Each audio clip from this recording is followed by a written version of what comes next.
Quaresma Meditativa a São Miguel Arcanjo. Me chamo Cristina Nirschel, paz e bem. Estamos em nome do site padrepiodePietrelcina.com.br. Você visitando esse site encontrará pensamento do dia, biografia do santo, relatos extraordinários de curas e uma área para colocar seus pedidos de oração. Tem um campo para você colocar seu e-mail e receber novidades do nosso projeto de evangelização. 13º dia, a locução do Papa Paulo VI sobre a existência do diabo. Audiência do dia 15 de novembro de 1972. Atualmente, quais são as maiores necessidades da Igreja? Não deveis considerar a nossa resposta simplista ou até supersticiosa e irreal. Uma das maiores necessidades é a defesa daquele mal a qual chamamos demônio. Antes de esclarecermos o nosso pensamento, convidamos o vosso a abrir-se à luz da fé sobre a visão da vida humana, visão que deste observatório se alarga imensamente e penetra em singulares profundidades. E para dizer a verdade, o quadro que somos convidados a contemplar com realismo global é muito lindo. É o quadro da criação, a obra de Deus que o próprio Deus, como espelho exterior da sua sabedoria e do seu poder, admirou na sua beleza substancial. Além disso, é muito interessante o quadro da história dramática da humanidade, da qual emerge a da redenção, a de Cristo, da nossa salvação, com os seus magníficos tesouros de revelação, de profecia, de santidade, de vida elevada a nível sobrenatural, de promessas eternas. Se soubermos contemplar este quadro, não poderemos deixar de ficar encantados. Tudo tem um sentido, tudo tem um fim, tudo tem uma ordem, e tudo deixa entrever uma presença, transcendência, um pensamento, uma vida e, finalmente, um amor, de tal modo que o universo, por aquilo que é e por aquilo que não é, se apresenta como uma preparação entusiasmante e inebriante para alguma coisa ainda mais bela e mais perfeita. A visão cristã do cosmo e da vida é, portanto, triunfalmente otimista, e esta visão justifica a nossa alegria e o nosso reconhecimento pela vida, motivo por que, celebrando a glória de Deus, cantamos a nossa felicidade. O ensinamento bíblico. Esta visão porém, é completa, é exata.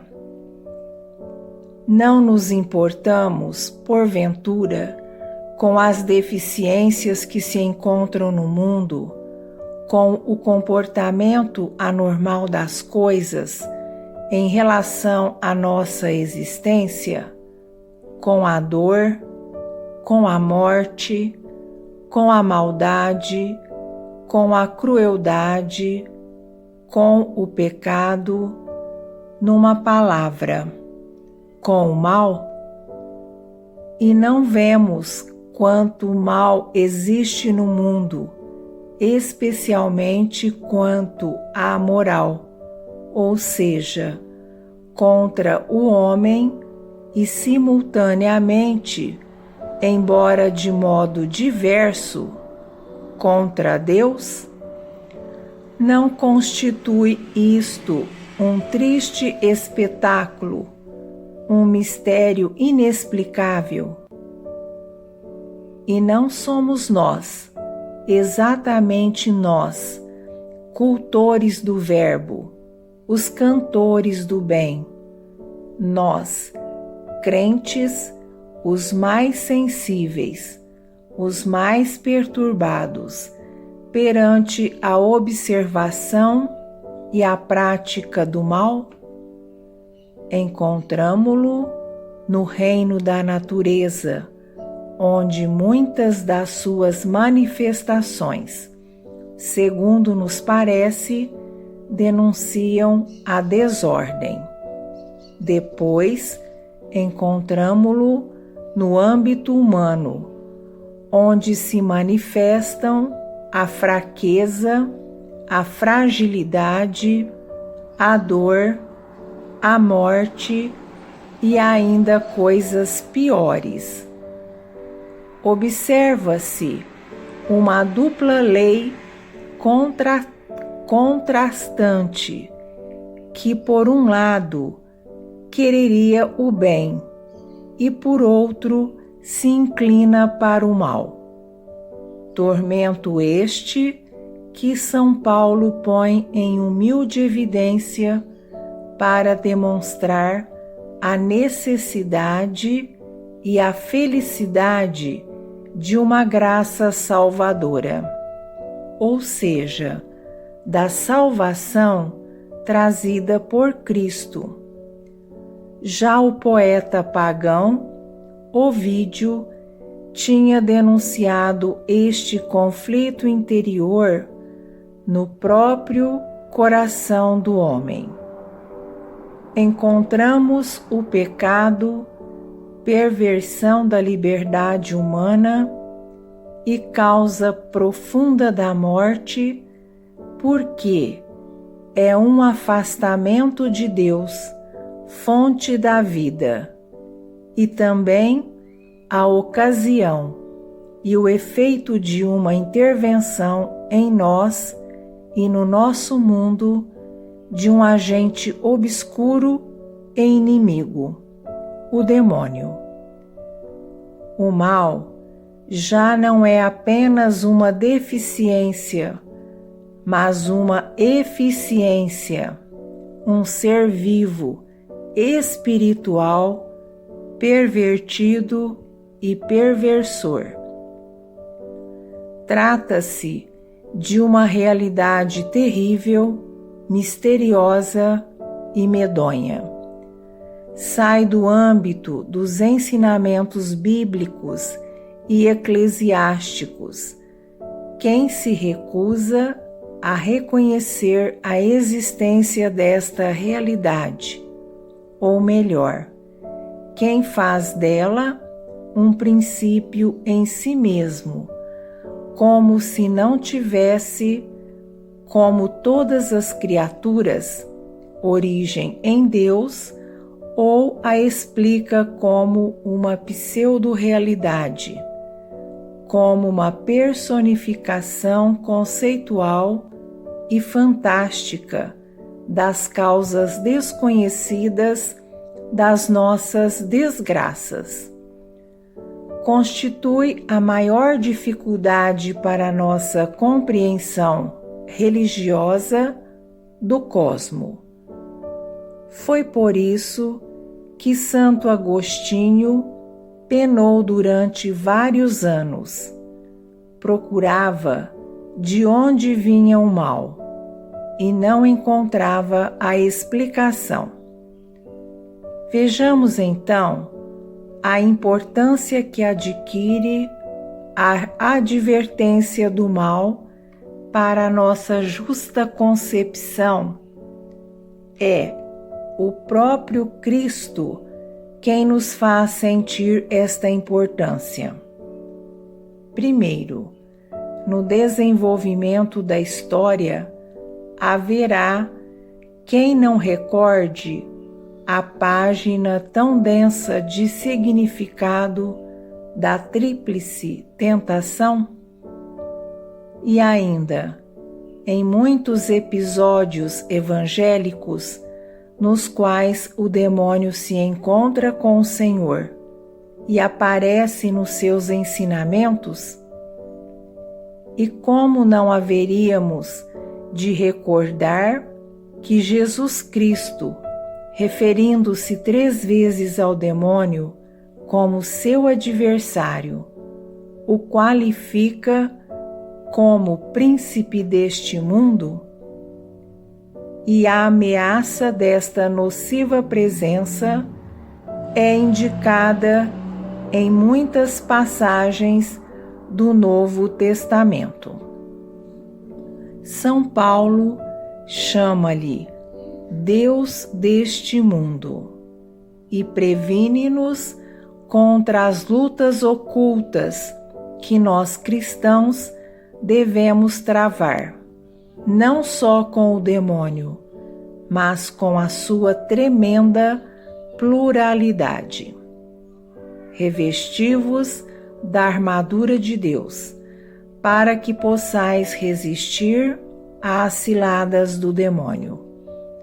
Porque nós não temos de lutar só contra a carne e o sangue, mas contra os principados, contra os dominadores deste mundo tenebroso, contra os espíritos malignos espalhados pelos ares.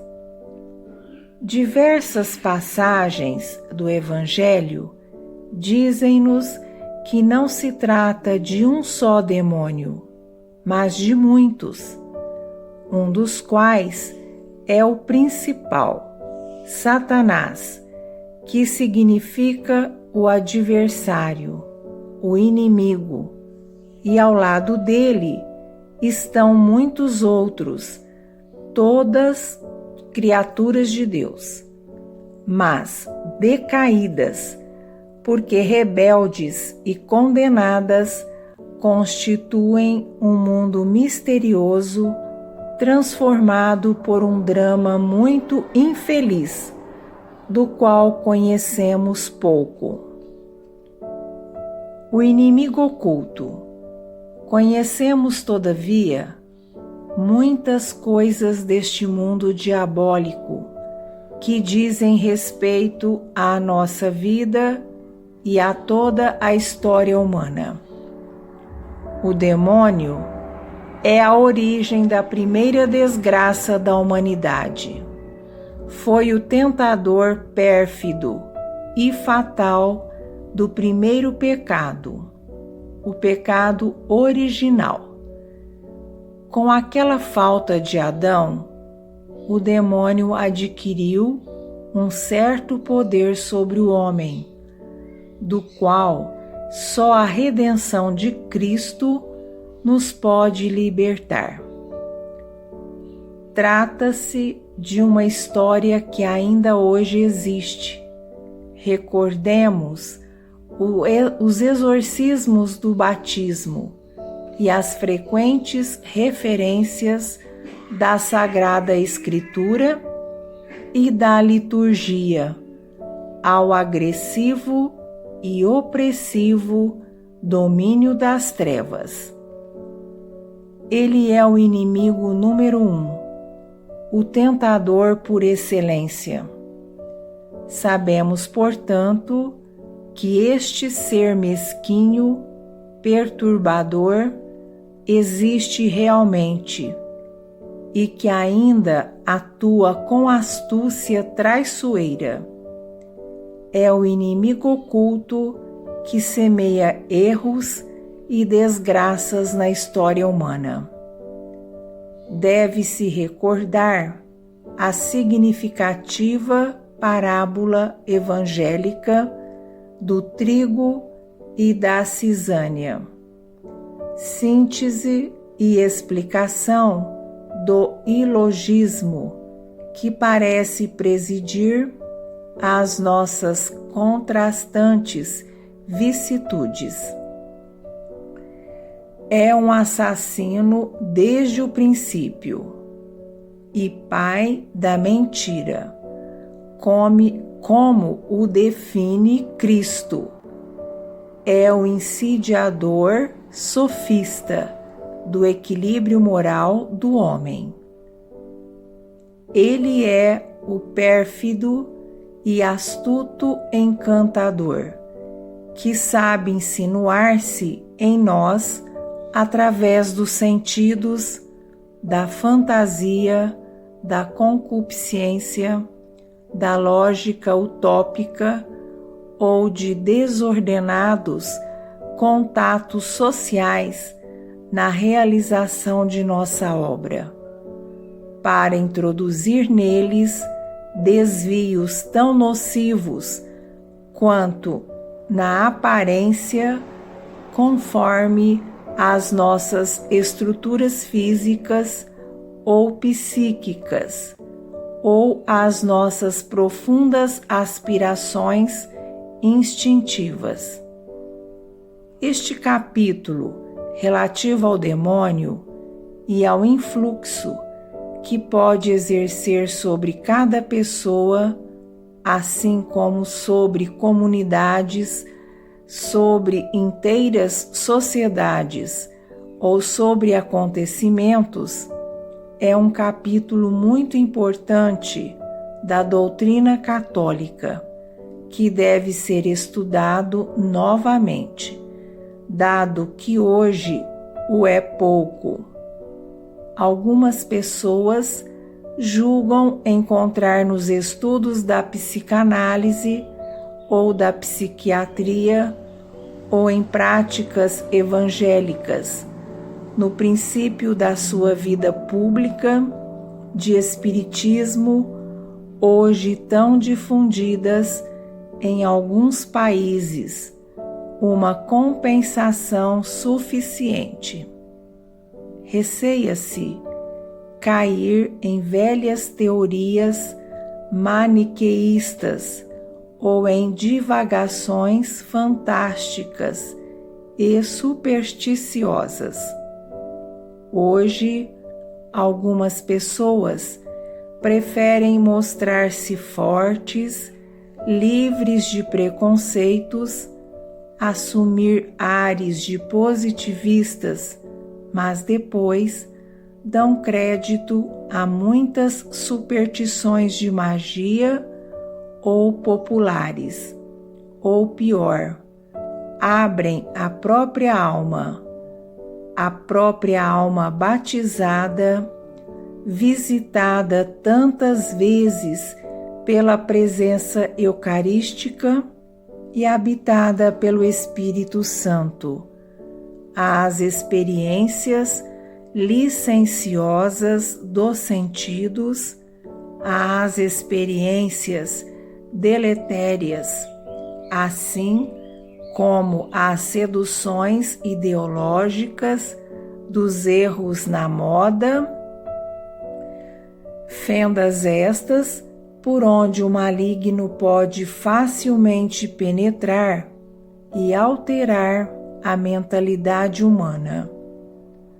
Não quer dizer que todo o pecado seja devido diretamente à ação diabólica, mas também é verdade que aquele que não vigia com certo rigor moral a si mesmo se expõe ao influxo ao qual São Paulo se refere e que torna problemática a alternativa da nossa salvação. A nossa doutrina torna-se incerta, obscurecida, como está pelas próprias trevas que circundam o demônio. Mas a nossa curiosidade, excitada pela certeza da sua doutrina múltipla, torna-se legítima com duas perguntas.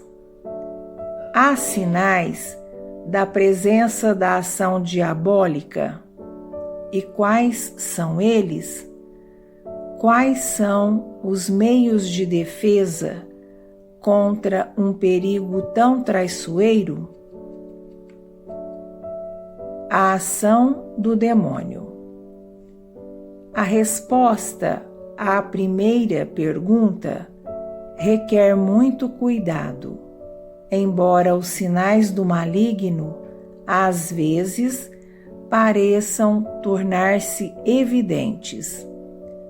Podemos admitir a sua atuação sinistra, onde a negação de Deus se torna radical, sutil ou absurda, onde o engano se revela hipócrita contra a evidência da verdade, onde o amor é anulado por um egoísmo frio e cruel, onde o nome de Cristo é empregado com ódio consciente e rebelde, onde o espírito do Evangelho é falsificado e desmentido, onde o desespero se manifesta como a última palavra. Mas é um diagnóstico demasiado amplo e difícil que agora não ousamos aprofundar nem autenticar, que não é desprovido de dramático interesse para todos e ao qual até a literatura moderna dedicou páginas famosas. O problema do mal continua a ser um dos maiores e permanentes problemas para o espírito humano, até depois da resposta vitoriosa que Jesus Cristo dá a respeito dele. Sabemos, escreve o evangelista São João, que todo aquele que foi gerado por Deus guarda-o e o maligno não o toca. A defesa do cristão. A outra pergunta: que defesa, que remédio há para combater a ação do demônio? A resposta é mais fácil de ser formulada, embora seja difícil pô-la em prática. Poderemos dizer que tudo aquilo que nos defende do pecado nos protege. Por isso mesmo, contra o inimigo invisível. A graça é a defesa decisiva. A inocência assume um aspecto de fortaleza e depois todos devem recordar o que a pedagogia apostólica simbolizou na armadura de um soldado, ou seja, as virtudes que podem tornar o cristão invulnerável. O cristão deve ser militante, deve ser vigilante e forte, e algumas vezes deve recorrer a algum exército ascético especial para afastar determinadas invasões diabólicas. Jesus ensina-o indicando o remédio na oração e no jejum. E o apóstolo indica a linha mestra que se deve seguir. Não te deixes vencer pelo mal. Vence o mal com o bem. Conscientes, portanto, das presentes adversidades em que hoje se encontram as almas, a Igreja e o mundo, procuraremos dar sentido e eficácia à usual invocação da nossa oração principal, o Pai Nosso.